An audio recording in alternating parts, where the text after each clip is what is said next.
Support WrestleTalk! Give us a subscribe. I could write an epic tragedy about WWE's relationship with comedy. Through the years, they've had a near endless fleet of some of the most gifted physical specimens through their doors who have an overabundance of natural charisma, a killer instinct for timing and playing off a crowd, and years of training on house shows where every day is substitute teacher day. Yet trying to find anything in the Attitude Era that isn't lol, women, foreigns, and the gays is like panning for gold in a river of turds. The Attitude Era was very exciting, mostly because a hot crowd makes any wrestling show exciting, but it's also, for the most part, too much, man. That being said, there were some real comedic gems on reflection, and to be clear, this isn't a list of botches, see Sexy Matthew and Sexy Botchamania for that, or things that are so bad they're funny, Christ, we'd be here all day. This is a list of times where WWE or a wrestler tried to be funny and succeeded in the actual way that they intended. That eliminates a lot of competition. Warm up your chuckle gear. These are the 10 funniest WWE moments of the Attitude Era. Number 10, I'm gonna get you too, RHYNO. Okay, sure, when you take out slut shaming, 95% of Y2J's Attitude Era promos are just him saying the word again. But let's be clear, Chris Jericho's long-term rivalry with Stephanie McMahon is a thing of legend, mostly because you can tell they're actually deeply in love, but since triple Billy Zane in Titanic H is always around and controlling their lives, they're forced to turn that love into hatred. It's actually very nuanced, and if I remember rightly, it was actually booked by Arthur Miller, who originally coined the term trash bag hoe in The Crucible. The pinnacle of their verbal jousting was in 2001 on the August 13th episode of Raw. Therein sits the classic bait and switch line, at SummerSlam I'm gonna take care of that greasy, smelly, nasty animal, and I'm gonna get you too, RHYNO, before the next 10 minutes become a relentless bagging on Stephanie for having cosmetic work done. It's borderline stuff, but what really makes it work is Steph's face selling the whole thing. She's complicit in the bit, and her excellently timed outrage sparks major heat. Bonus points for this segment also being the one where Rock shows up and says Booker T thinks 2 + 2 is Thomas Jefferson, which is also the only thing from that rivalry that still holds up. And speaking of the great one, number 9, but my name's Billy. I really tried to limit myself to having just one entry featuring The Rock, because during the Attitude Era, the man turned out zingers like Mr. Kipling turns out exceedingly good cakes. Call me a heretic, but I actually think Rock does his best promo work in the Ruthless Aggression Era. That's another story for another list. There's a fairly strong contender in the promo Rock cut on all 5 of his opponents at Armageddon 2000, where he slaughters Triple H especially, but in terms of someone being absolutely ruined, to the point where it may have done actual career damage, it has to be the promo he cut on Billy Gunn. He pretends to be Billy talking to God, sad about how he absolutely sucks, before the Immortal responds, Bob, but my name's Billy. It doesn't matter what your name is. Bonus points as well for this being the first time The Rock actually used this catchphrase. First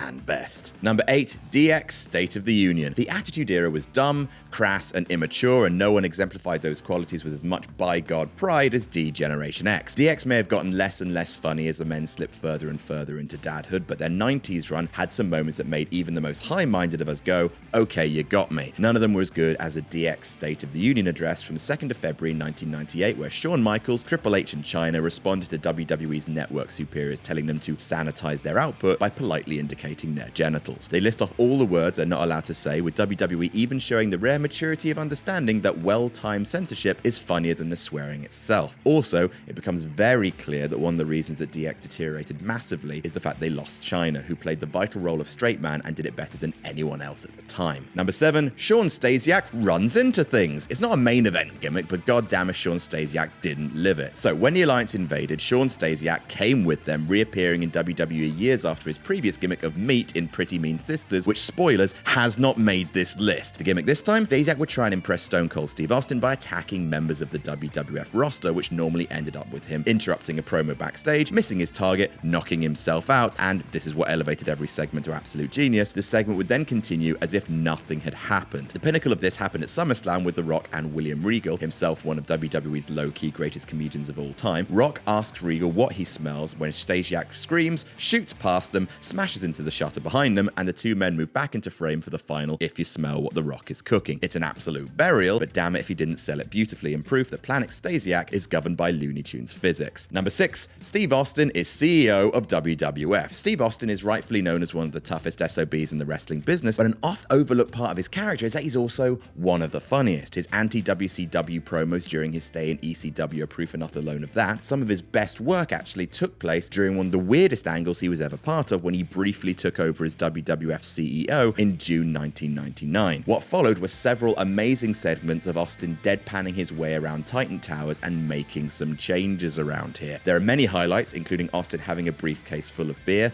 firing a guy for looking stupid, teaching the receptionist to answer the phone with "who the hell is this?" And when someone tells him they're responsible for bringing Vince his Chateaubriand, he responds, "I like a good wine from time to time myself." However, the best is Austin taking several zeros from Vince's salary and giving them to Mick Foley because he needs help with his medical bills. Surprisingly understated comedy chops from the Rattlesnake in a year when everything else was about shouting. And while we're talking about Mick Foley, number 5, Mr. SOCKO. Mick Foley is famous for bumps rather than punchlines, but he's subtly been at the center of some of the most great moments of comedy throughout the Attitude Era. Spoiler alert, he's in like 3 of the top 5. No matter who he was partnering with, be it Stone Cold, The Rock, or Vince McMahon, Foley's sheer force of personality steals the scene with every mumbled, tragic, barely audible aside while the louder personalities shout. Case in point, the October 5th, 1998 episode of Raw, Vince is in hospital after having his ankle crushed by The Undertaker, and the purest soul in the history of wrestling tries to cheer the chairman up with a host of goodies including balloons, aren't they colourful, chocolates, I know you like the sweet stuff, and Yerple the clown. She does a trick with a dog you wouldn't believe. Watching actual millionaire Vince McMahon in a hospital gown saying, "Don't show me any damn trick with the dog," is a surreal but wonderful sight, but of course the best is yet to come as Foley introduces Vinnie Mac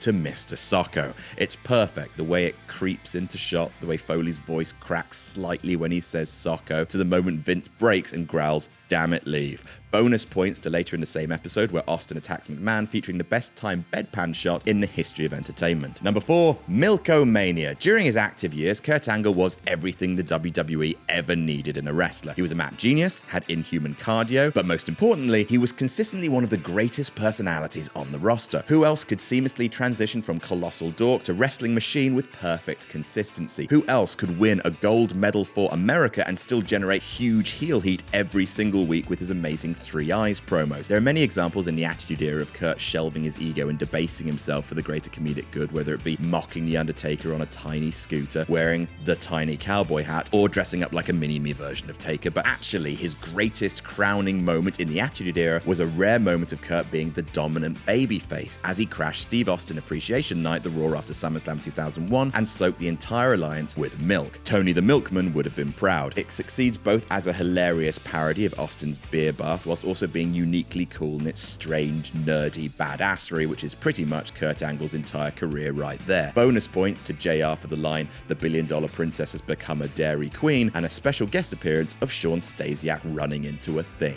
Number 3, heel Austin in 2001. Taken as a whole, when you consider its potential, the invasion of the WWF by the Alliance was a lot of things. Bad, crap, shit, but it actually had some great stuff nestled in amongst the money pouring through WWE's fingers. MILKOMANIA was one, but even greater than that was Steve Austin's run as a bizarrely affectionate heel. After turning at Mania X7, Austin went from being the biggest badass on the planet to a colossal McMahon-ophiliac, as even his own mind couldn't comprehend the turn and melted in the sun. Austin began telling Vince he loved him, serenading him with Kumbaya, and best of all, while Vince was trying to rally the troops before the Invasion pay-per-view, repeating the last word Vince said of his speech whilst puffing out his chest like he was a superhero. Stone Cold Steve Austin trying to look tough is odd to see, but absolutely hilarious, and everyone who shared a promo with him at the time got to shine. Even legendarily bad promo Deborah got some laughs whilst on screen with Steve Austin. One great promo saw her get soaked in milk. "You look ridiculous," said Austin, before shouting, "I'm the champion," to which Deborah responds,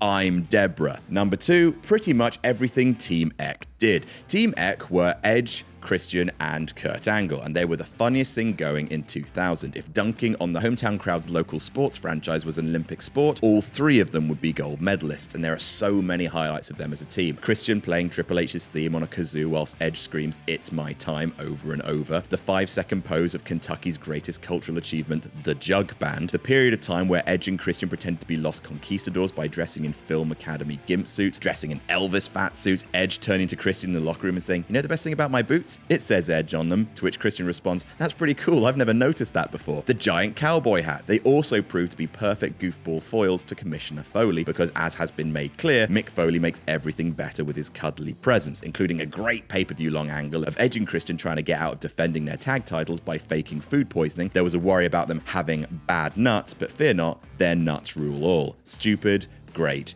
and stupid. Number 1, This Is Your Life. God bless Mick Foley, king of nice. The Rock and Sock connection are the greatest odd couple in WWE history. Two stars with unique charisma, bouncing off each other perfectly. You could describe their dynamic in a number of ways. Incredibly confident dad and his weird son, Versace male escort and his weird son, high school jock and high school murderer. The peak of their brilliance was, of course, the This Is Your Life segment, where Foley tries to celebrate The Rock's birthday by bringing out people from his past, like his home ec teacher, his old coach, and his high school sweetheart. Despite the segment lasting approximately 80 minutes, it's carried by Rock's brilliant no-selling of the festivities and Mankind's incessant loveliness. Rock cusses out all the guests for past slights, including scrubbing Rock from the team, cutting him off at second base, and worst of all, not letting him make pancakes. Watching The Rock tell an older woman to check her Aunt Jemima no pancake having ass into the SmackDown hotel is an important memory. It's amazing, with the perfect punchline being, of course, that The Rock's birthday is May 2nd, you dumb son of a bitch. However, after being mistreated by The Rock for the entirety of that partnership, Foley got the last laugh months later with a secret bonus moment. And number 0, Foley, Foley, Foley. This is the funniest moment of the Attitude Era. I don't care if you disagree. July 2000, and Foley had just been made Commissioner Foley, the best version of Mick Foley. No career-shortening bumps, just cheap pops and constant hilarious segments, peaking with this. 1 week into his tenure, The Rock welcomes Foley back to the WWF, who asks Rock, "Hey Rock, how does it feel to be WWF champion once again?" As he answers, Foley screams, "It doesn't matter how it makes you feel," as the crowd erupts. Then, because he's the pure distillation of a likable man, Foley gives himself a victory lap, running around the ring, chanting his own name as The Rock just stands there grinning. Yep, you got me. Perfect. And that's our list. What were the moments from the Attitude Era that made you chuckle? Let us know in the comments. Don't forget to like and subscribe. And also don't forget you can check out the brand new episode of No Rolls Barred over on Parts Fun Known right now. Gosh, it's a really good one this week.